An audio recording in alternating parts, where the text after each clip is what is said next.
it's very, very emotional that we lost my teacher, mentor, and a father figure.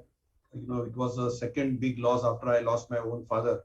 And Professor Siddharth N. Shah mentored many of us, and I was one of them. And I'm really grateful to Diabetes India and the Credential Committee of Diabetes India to start oration in the name of Professor Siddharth N. Shah and asking me to deliver the first one. Before Professor Shah passed away, he unraveled a global logo of blood pressure control. But diabetes was very core to his heart, and that's all of us knew that very well. So, this is something which is very, very near and dear to his heart. And I really thank Professor Y.P. Munjal sir, Professor Kamlesh Tiwari, and Dr. Bansi Sabu for, chairing this very, very prestigious memorial oration. So fundamentally, what I'm going to do is I'm going to switch gears and I'm going to talk on cardiometabolic based chronic disease and metabolic flexibility. It's an emerging concept. It's something which we all know, but we are understanding it better.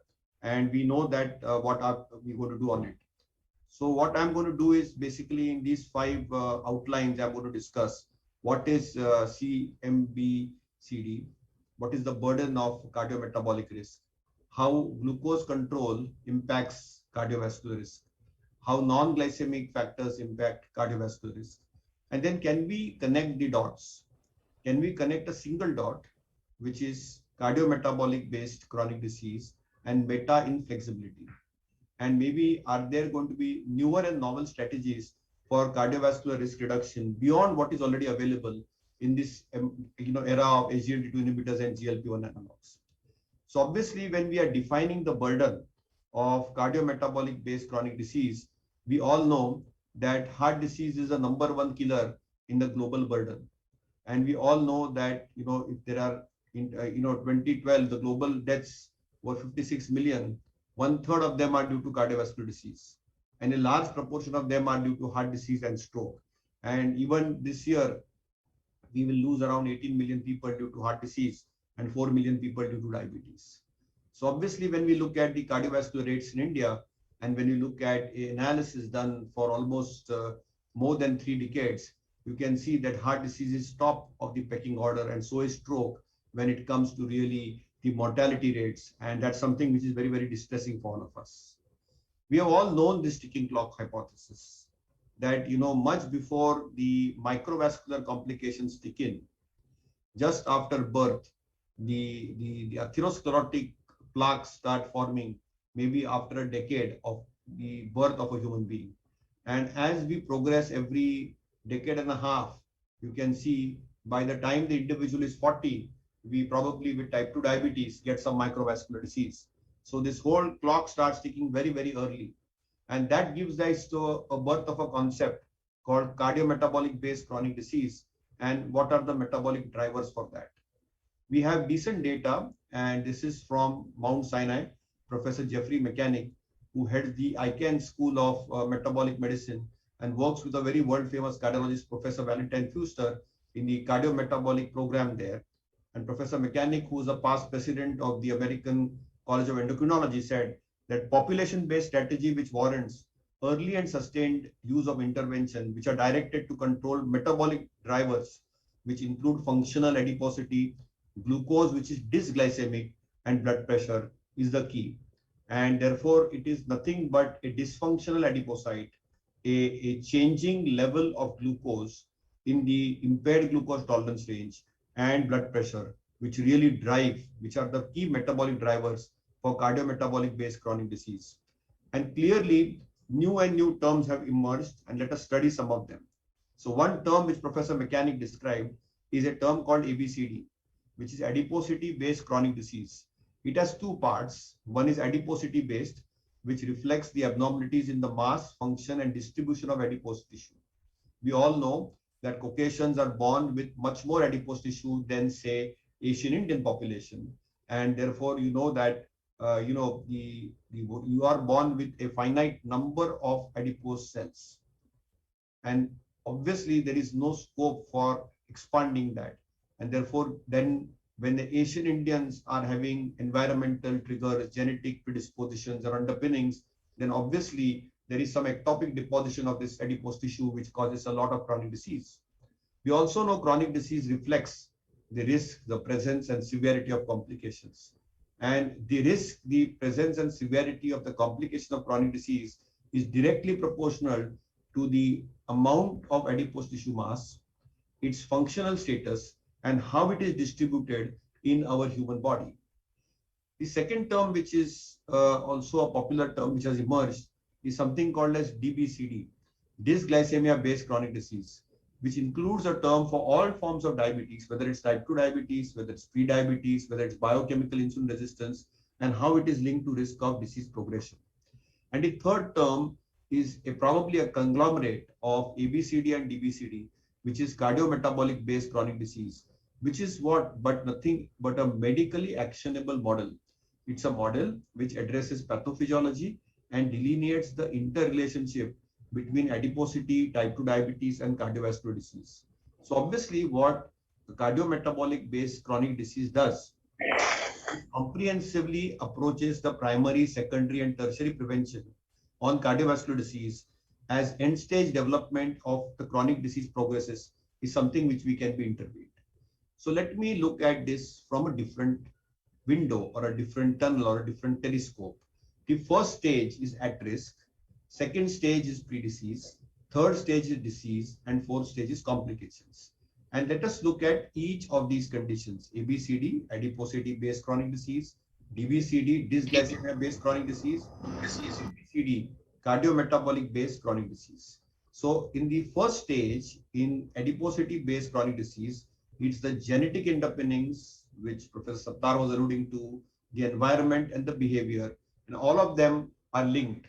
So when obviously we get a little extra adipose tissue, which is overweight, abnormal distribution of adipocytes and abnormal function of adipocytes, obviously the third stage is the BMI threshold is crossed, the waist circumference is crossed, and the biochemical test threshold is crossed.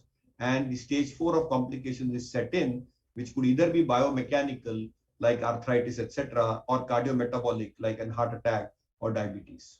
So typically from an ABCD model, it starts from the genes, the behavior, the environment, to excess of adipose tissue, abnormal distribution of adipose tissue, abnormal function of the adipocytes, and then obviously the thresholds of BMI go up from 23, the waist circumference for men and women 90 and 80 centimeters go up, and the biochemical thresholds, whether it's for heart disease, for diabetes, for lipids, for biomechanical complications go up. When it comes from a telescope of the glucose angle, and you know that this is the glucose control month, the DBCD model works in. And there you know it's a dual defect. It could be beta cell dysfunction and insulin resistance at the at-risk level. When it comes to stage 2, it is pre-diabetes. And then it is stage 3, which is type 2 diabetes. And then the clock ticks for macro and microvascular complications. And when you combine the two, you get this classical actionable model of cardiometabolic based chronic disease, which has typically the metabolic syndrome traits with dyslipidemia on one spectrum, hypertension on the other spectrum, and diabetes in between. And at the pre-disease stage, you will get subclinical heart disease, LV dysfunction, predominantly diastolic, and an LA abnormality. And later on in stage 3, you will get asymptomatic or heart disease, heart failure, atrial fibrillation, and then of course, in the complication stage, you will get a symptomatic phase. So obviously, when you look at the key adiposity and dysglycemic effects on heart disease, you can see that in people who have adiposity-based chronic disease, there is increased prevalence and coronary artery calcification with coronary artery disease. There is increased risk for people with having preserved ejection fraction heart failure more than reduced ejection fraction heart failure. And there is higher predilection for people with adiposity to develop atrial fibrillation. They have a lot of pericardial and epicardial adipose tissue, and they have down regulation of the uncoupling protein 1 expression. So obviously, when you have a dysfunctional adipocyte, you will have more coronary artery disease, a faster progression of the coronary calcium score, a higher prevalence of the elephant in the room, which is preserved ejection fraction heart failure, and higher prevalence of atrial fibrillation, pericardial epicardial fat, and down regulation of UCP1. When it comes to the DBCD telescope, then obviously the platelets are overreactive. You get a risk of first myocardial infarction and myocardial perfusion comes down. And simultaneously, we know that heart neither is able to contract appropriately nor able to relax appropriately. And you get both diastolic and systolic dysfunction. The diastolic dysfunction often called as impaired relaxation or lucitropic effects. And you get microvascular disease, increase in the NT-proBNP, cytokines, cardiac lipotoxicity, AG-dependent remodeling, and decrease in myocardial performance. And also what happens is the QTC is prolonged, the prevalence goes up, particularly when there is recurrent hypoglycemia. And when we have the cardiometabolic base chronic disease, then obviously coronary artery disease definitely goes up, plaque progression goes up, and the prognosis after the first acute coronary event is lower, heart failure goes up, and atrial fibrillation goes up. So clearly we know that this cardiometabolic based chronic disease is a mixture of the dual defects of beta cell dysfunction and insulin resistance.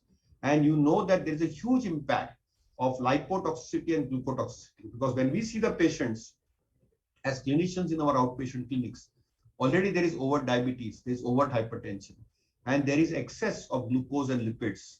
And when there is a glucotoxicity, there is a lot of generation of the reactive oxygen species, mitochondrial stunning and dysfunction. And when there is excess lipids, you get ceramide formation, reactive oxygen species, and mitochondrial dysfunction. So glucolipotoxicity is the key. The next question and next thing which we want to address is, can glycemic control impact cardiovascular risk? And that data came in the first decade of this century, where we had this plethora of studies, whether it was the 30-year follow-up of UKPDS or the Accord Advance and VATT, which showed that if we did glucose lowering, possibly the microvascular impact was seen, but there was no impact on cardiovascular disease. In fact, Accord study shared that after 15 years of diabetes, if you aggressively treat glucose, you may actually increase mortality. So that led to the long-term follow-up. And when we look at long-term follow-up of many of these studies, you know that UKPDS did document a lowering of mortality, but rest did not, they were not so conclusions. So once you look out and take out the glucose control arm from the cardiovascular risk, then we look at non-glycemic factors. And we have seen this happening very elegantly, that despite of improvement over the last 2 decades, many type 2 diabetes are still not reaching the composite goals, whether it is the A1C below 7%, whether it's a blood pressure below 130 or 80 or 140 over 90, whether it's LDL below 100 or whether they are on statin or not. So you can see that despite of decade over decade, we are seeing that we are not able to simply reach the A1C blood pressure or cholesterol goal. Almost, 4 out of 5 or 81.2% of people are not able to achieve a simple A, B, and C goal.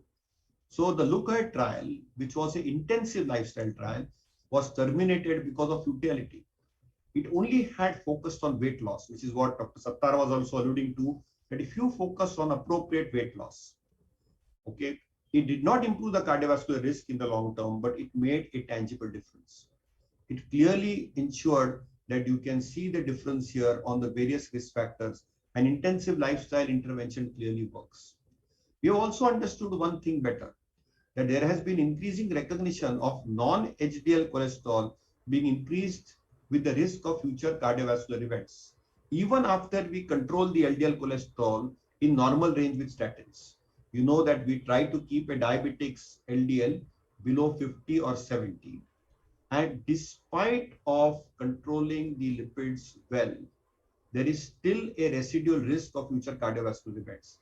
And that risk is predominantly driven by the non-HDL cholesterol, as has been evidenced with the hazard ratio in this diagram. Obviously, when we dissect this cardiometabolic based chronic disease approach from the triumvirate of hepatic glucose output, the muscle glucose uptake, the impaired insulin secretion, we land up with an octet, which Ralph DeFranco very elegantly has described. But now we understand that probably the root cause could be mitochondrial dysfunction. And we all know that we are thin fat. We know that we are the thin fat Indians with visceral obesity. We have both hypertrophy and hyperplasia of the adipocytes. There is definitely a mineralocorticoid receptor on the adipocytes. When there is the release of the mineralocorticoid releasing factor, aldosterone and steroids are upregulated and macrophages infiltrate the adipocyte. Simultaneously, when there is chronic inflammation in the adipose tissue, there is a disbalance of secretion of adipokines. And clearly we know that the whole balance of tilts, and you can see the balance here, that there is lower expression of anti-inflammatory adipokines and higher expression of pro-inflammatory adipokines. So the cytokines which harm, like IL-1, TNF-alpha, IL-6, they are overexpressed, while the cytokines which are protective, like adiponectin, are downregulated. And ultimately, what does it do? When there is excess aldosterone, excess corticosteroids, macrophage infiltration, low adiponectin, and excess of the negative cytokines, there is atherosclerosis which sets in. So obviously, we clearly now know the model that insulin resistance leads to the mitochondrial stunning and mitochondrial dysfunction, which eventually leads to hyperglycemia, endothelial dysfunction, and cardiac steatosis. Obviously, when we look at the heart of the matter, it is metabolic inflexibility. And that's where I'm trying to drive the point that everything now is what your mitochondria does. Our mitochondria have the capacity, and this is what one of my mentors from the Mayo Clinic, Professor Nair, works and spent his lifetime on, is the mitochondrial capacity to switch freely between oxidative fuels, depending on the nutritional context, is lost in obese subjects or type 2 diabetic subjects, and is probably the reason for disease progression. So obviously, our mitochondria is a unique metabolic factory, and sometimes they lose the capacity. When you become obese, or when you put on some adipose tissue, or when you get type 2 diabetes, and then what happens is the ability to switch between oxidative fuels is lost, and that leads to progression of vascular disease. So clearly what happens is that mitochondrial dysfunction interferes with the oxidation of fatty acyl-CoA. That leads to accumulation of intracellular lipids and diacylglycerol and reactive oxygen species. Both activate serine kinase, leading to interference with the insulin's receptor signal, and that interferes with the GLUT4 translocation. So we now know that mitochondrial dysfunction interferes with signaling of insulin, basically by interfering with oxidation of fatty acyl-CoA, which accumulates the intracellular lipids, diacylglycerol, as well as activates serine kinase, and then the insulin receptor signaling is interfered with, and the GLUT4 translocation does not occur. So what is happening in our body? In our body, there is an excess outpour of free fatty acids and an excess of glucose. That leads to mutations, that leads to decreased mitochondrial biogenesis, and we are aging all the time. And whenever mitochondria are dysfunctional, what happens is the ability of the mitochondria to do beta oxidation is poor. There is excess citrate, there is excess of reactive oxygen species, and the ATP is blunted. And that eventually will lead to insulin resistance and endothelial dysfunction, leading to dysglycemia, dyslipidemia, and hypertension, or the typical ABC phenomenon which we are describing. Obviously, these pre-epigenetic changes in the mitochondria clearly are linked to increased diabetes risk and is an early stage pre-diabetes indicator.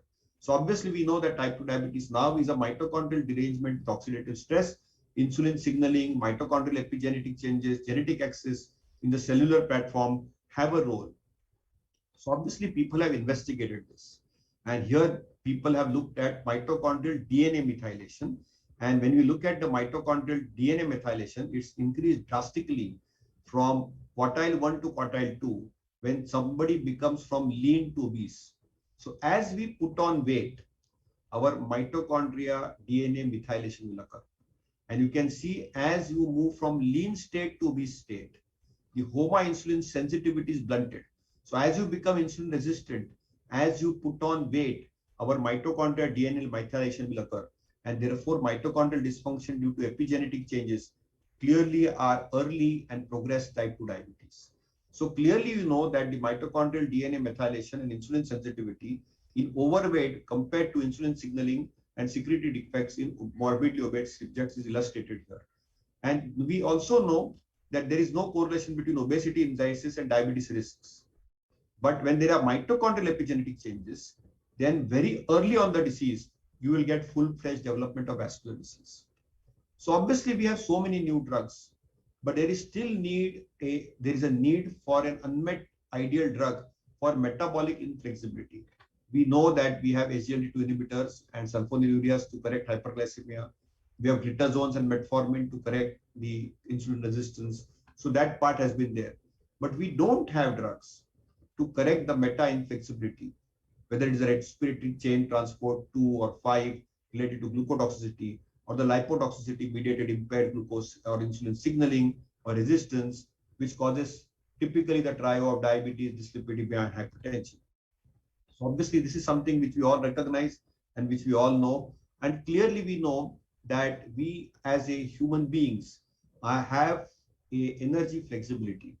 It could be mechanical or metabolic. So this is an illustrative diagram which is showing a car which is now hybrid.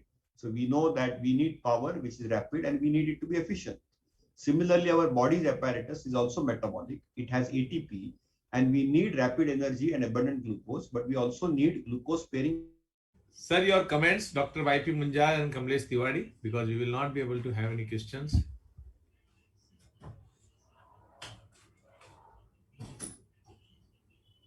Sir, you have to unmute Dr. Munjal, sir.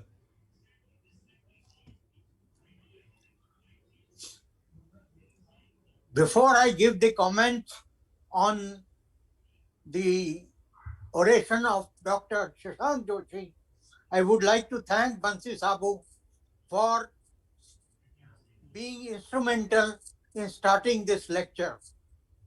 Dr. Shashank Joshi has done an excellent job in trying to make us understand the pathophysiology and some of the unexplained